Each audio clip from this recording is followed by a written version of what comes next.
Hi, I'm internationally celebrated game designer Ken Ralston, the visionary for Reckoning Kingdoms of Amalur, and you're watching Game Blog.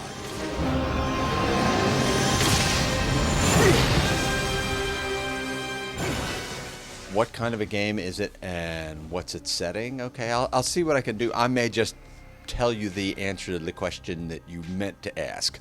You may never be able to control me. Reckoning is a AAA fantasy role-playing computer game set in the world of Kingdoms of Amalur, which is a world created by R.A. Salvatore, the celebrated, internationally celebrated writer of many New York Times bestseller list books, a great fantasy writer.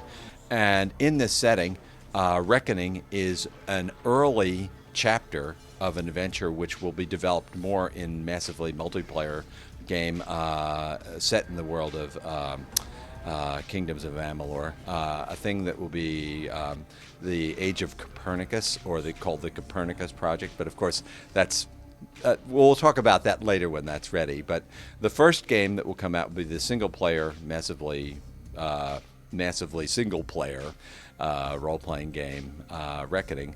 It's a open-world, huge, standard computer RPG made by the internationally celebrated game designer of Oblivion and Morrowind, so you kind of have an idea what I'm going to be doing. But it's also, we have a lead line of the game that what we call it is kick-ass combat in a master-crafted world.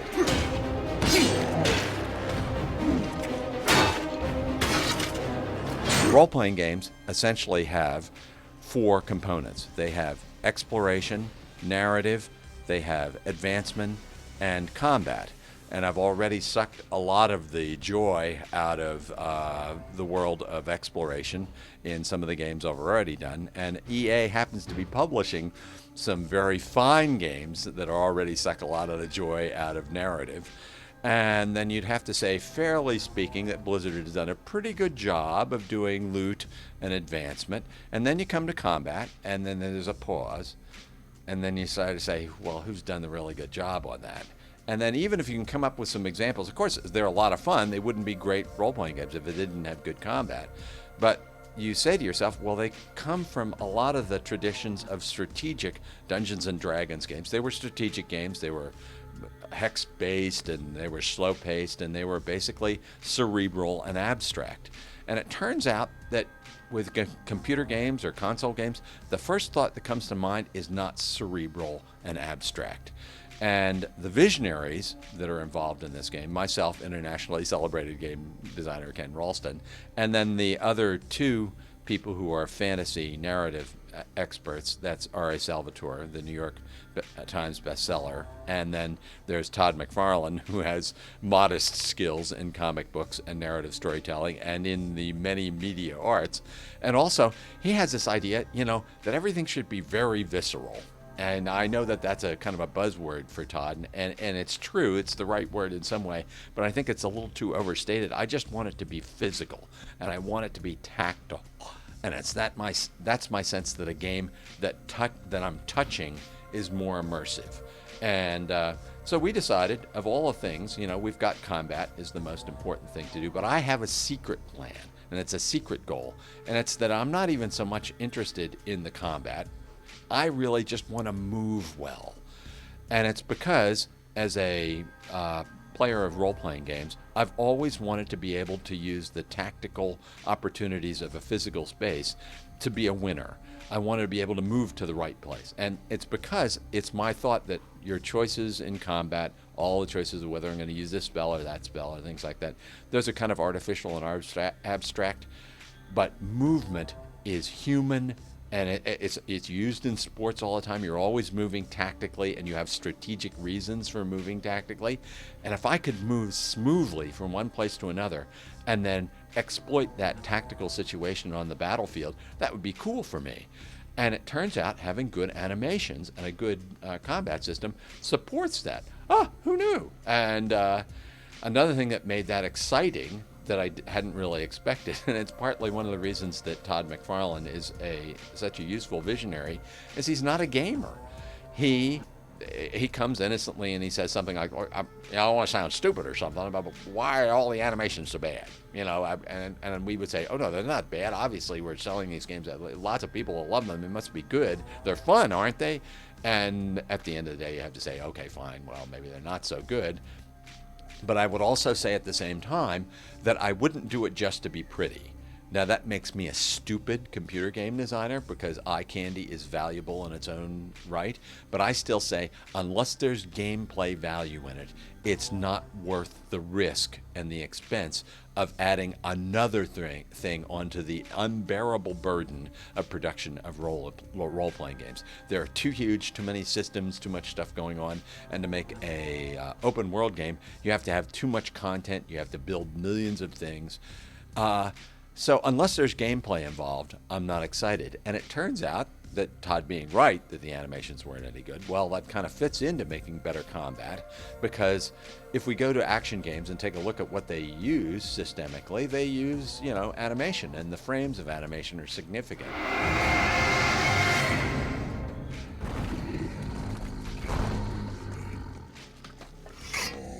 I don't want to make an action game. I want to steal something from action games and file serial numbers off of it and make it into something that's a lot of fun. And those of you who have seen the demo will notice that on the screen it's extremely persuasive. You should be very skeptical. You should not trust me because I talk very fast and seem very inspired and have too many ideas per unit time. And you should also not trust watching it on the screen because it's too cool. I mean, it's just cool to watch, and you should be suspicious. It won't be until you can put your hands on it that you'll know what I know, which is I get to know every day when something new comes online in the game development process. You'll go, woo, woo, and unless you go, woo, that was really cool, it isn't doing what it's supposed to do. I don't know, you probably saw the dagger used and the chakrams, which are my standard example. Are you role-playing game players? Have you ever received a dagger in loot and been excited about it? And for the record, the guy that I've just asked the question of is looking kind of sheepish and smiling, but in fact he has not got a very compelling case for the dagger that he's had in role-playing games. Well, turns out they're kind of dull in role-playing games. They're essential to playing a certain role, so you can kind of have fun with them, but in their intrinsic virtue, they're just not that cool. And then you watched what you did in the demo with it, and what you do is you actually move through the guy and you turn around in a second, and it's almost like a comic book move, only it's a movie move because it's on the screens, and then you stab the guy in the back and say, ooh, that's cool. And the first time, if every time you see one of these things work, you don't go, ooh, that's cool, we've failed to do our job. And that has two aspects to it. It has to be an immediate sense of immersion when you do it, and then it has to be that intellectual thing in the back of your head that happens the first time it happens, and you say, I wonder if there's a piece of candy in everything. And that's my idea, is like with an open world. That's what the original exploration open world was supposed to be. There's something everywhere. There's an endless abundance of fun stuff to do. So imagine this is the open world of the skill tree. I think the new cheap sell line I'm going to have that is, our skill tree is a Christmas tree, and in every skill there's a Christmas present. So the present's there, but I also don't want you to have to go to a rule book or to a hint book to find them. The joy of it is that you discover them by accident. Like with the shield, the first time you use the shield, you use it just like a role player uses it, and it does. It increases your armor rating so that you're more effective, and you block the enemy's attack at the second of his attack. Suddenly there's a time dilation, slow motion, and a little special effect, and the guy gets knocked back, and you go, ooh, that's cool. What did I do there? I did that by accident. That's cool. And you're not even thinking about the fact that you've stunned him because you're too excited about what you saw. You're viscerally in the moment, and later you realize you've stunned him and you can beat on him like a drum. But the point is, what I want you to have done is discovered the process of doing something and saying, there's discoverable fun everywhere. There are presents everywhere, and it isn't just in the skill tree. It's when you're using two items that you've never used before together, when you do two attacks with two different weapons before. And when you do an ice attack after a fire attack, there's possibly a present in there. There has to be something really cool in enough places that you feel like the searching for them is worth the time. So why don't you try another question before I talk you to death? All that lives must die.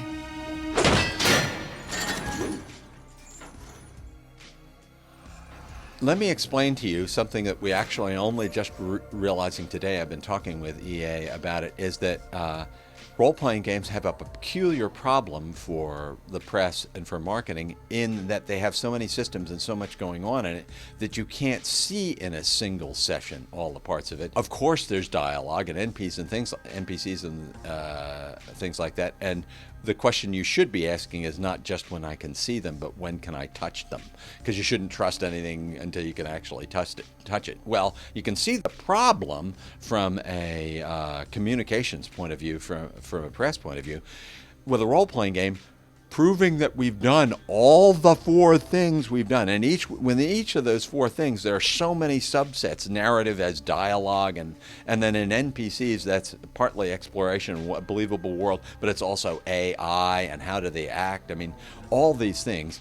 Partly you have to trust me because I'm an internationally celebrated game designer, and I've made at least 2 of them that don't suck. And I at least know what they look like. That's why you have visionaries. You have to kind of trust them to say, we know why you will kill us if we don't have them. And at the same time, we have to figure out to find some way how we can show them to you in such a way that, by the way, though, kind of an angle on this. You saw the fly-throughs at the end of the demo. And the fly-throughs are, for those who don't get to see them, are of these beautiful settings that are not only an implication that we have a lot of open world, but they're an implication that every location has not only different architectures and art assets. They have different moods because we've got such an amazing lighting engine, so that the moods and the feels of all these different locations, but there's also characters moving around in that area. So it's saying, those guys can have characters in those spaces, which you should be suspicious about.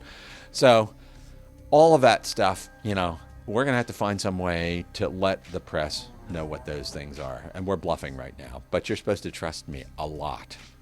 And do you have another one?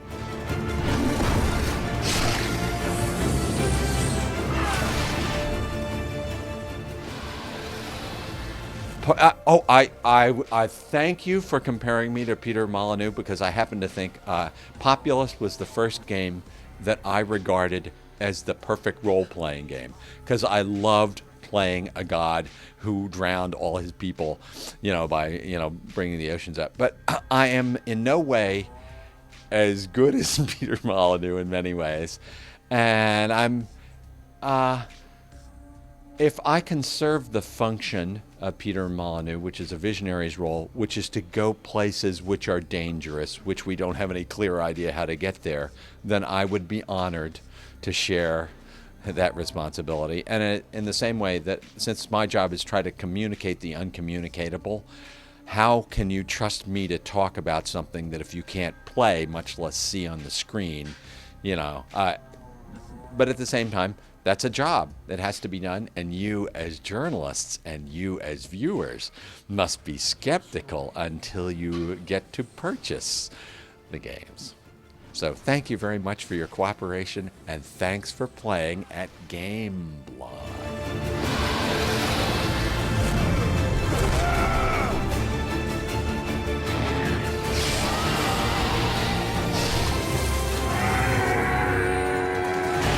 For each life, a reckoning.